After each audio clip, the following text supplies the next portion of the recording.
Hello there, wonderful pre-matriculants. Welcome to Educate. In this video, we'll be looking at this question that says the diagram below is that of a bread mold.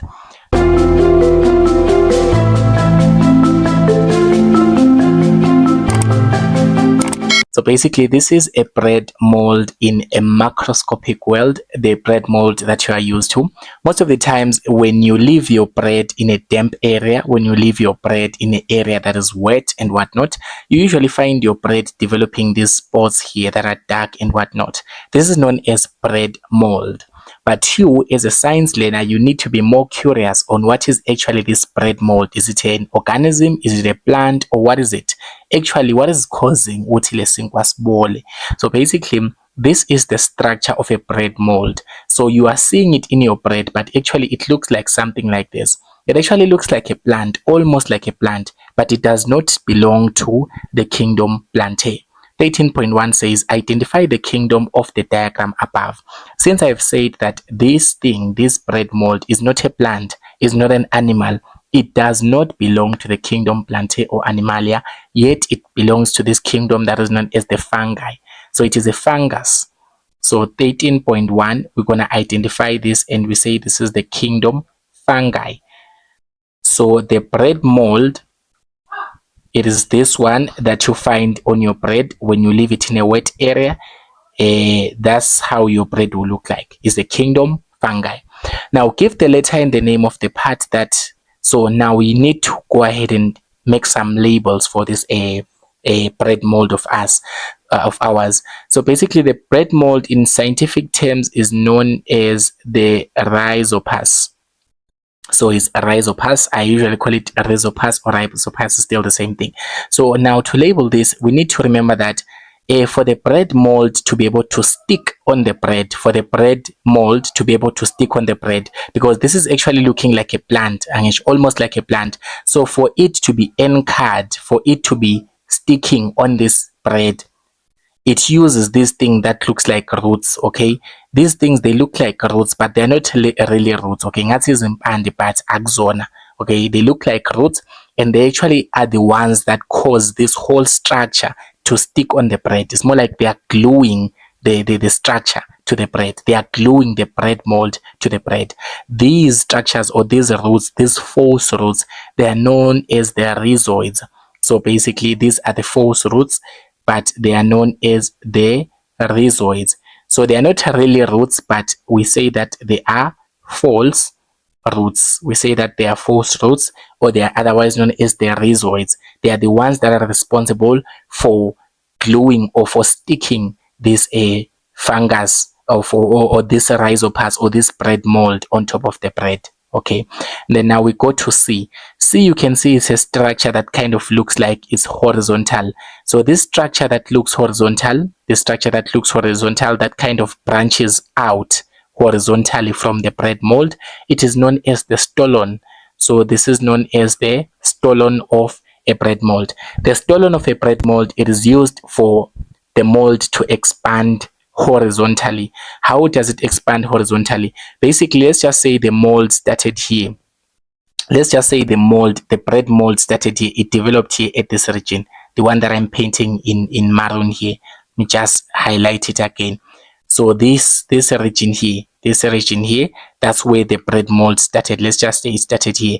So for it to be able to spread out to the other parts horizontally, for it to be able to kind of spread and go and kind of affect the other parts, what is actually responsible for that? It is the stolon. So the stolon, it is the part that is used to kind of branch this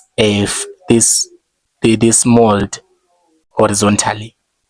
Now the other part that we have here, it is part B here. Part B, it kind of looks like a stem. But is not really a stem, because this is so small. You see, in a bread mold, you don't see all of these things, but they are there. But they are very, very, very small. So this structure that looks like a rod or that looks like a stem, all of this is the structure here. It is known as the sporangiophore. So it's known as the sporangiophore. So I'm going to label it here as the sporangiophore. So the sporangiophore, it is just responsible for holding this structure here that you find on top. So it is responsible for supporting this structure, which is structure A. So these structures here, which are labeled A, they are known as the sporangium. If it is one, it is sporangium. If there are many, it is sporangia. So if it is one, is sporangium. These structures here, the one that I've circled with blue. If it is one, is sporangium. If they are many, it is sporangia. Okay, they are held tight by the sporangiophore. Okay, so now let's just try and answer now. Give the letter and the name of the part that, guys, they say letter and the name here. I always emphasize this in all my videos. When the instruction says give the letter and the name, you must give the letter as well as the name. Don't just give the letter only. Right, you need to give the letter and the name of that particular part that is being mentioned. In this case, give the letter and the name of the part that anchors. A, it says that it anchors the fungus to a substrate. When you say that the fungus is on a substrate, it simply means that we're talking about, we're looking for the part that actually sticks the fungus to a certain particular place or to a certain substrate. You call it a surface or a substrate. In this case, when you look at a bread mold, what actually causes the bread mold to stick on the bread? We have already said that it is these rhizoids, these phosphorus. They are the ones that actually penetrate the bread. So when you've got a fungus here, when you've got this bread mold, I mean here, it has got these false roots or these rhizoids that actually penetrate deeper into the bread, and it anchors or it glues. It actually makes sure that this bread mold sticks on top of the bread. So it is the rhizoids, D. So just going to say the letter is D and then the name is rhizoids. Remember that this is 2 marks. You need to give 2 points here. So it is D, rhizoids. This is kingdom fungi. Now let's do a B, question B. This was A. Now B says, give the letter and the name of the part that provide branched horizontal coverage. I've just mentioned this, guys, that for a fungus, for this bread mold to be able to expand horizontally, for it to be able to expand horizontally and go into other places horizontally, it uses the what? It uses the stolon. So the stolon, it is the one that expands horizontally. It actually causes the mold to affect all the other places here horizontally though. So it is the stolon. We're going to use C. That's the letter. And then the name is stolon. So that's going to be 2 marks as well. So it's 1, 2. And then now C, give the letter and the name of the part that produces matured spores. So this is now about the reproduction of the fungus or the rhizopus or this bread mold. How does it reproduce? It uses spores, not seeds, it's spores. So basically this sporangium, the sporangium actually contains spores. It produces spores. Spores are almost like seeds. They're just tiny seeds that you cannot really see with your eyes. They are known as spores. So the spores are produced by the sporangium, and these spores are actually released. And these spores, when they land on another surface, they will produce more of the mold.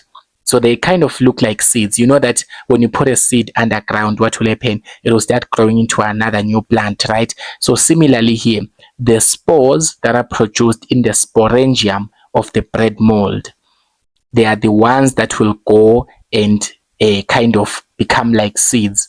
Okay, they are almost like seeds as well. They are responsible for the reproduction of the fungus.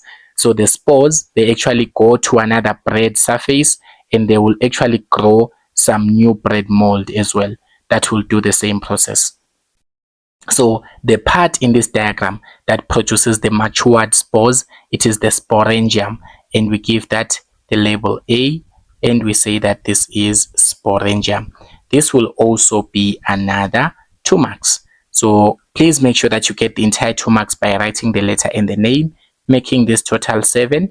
So thank you so much for watching this video, wonderful pre-matriculants. Don't forget to subscribe to the channel. Tell your friends to also stay tuned.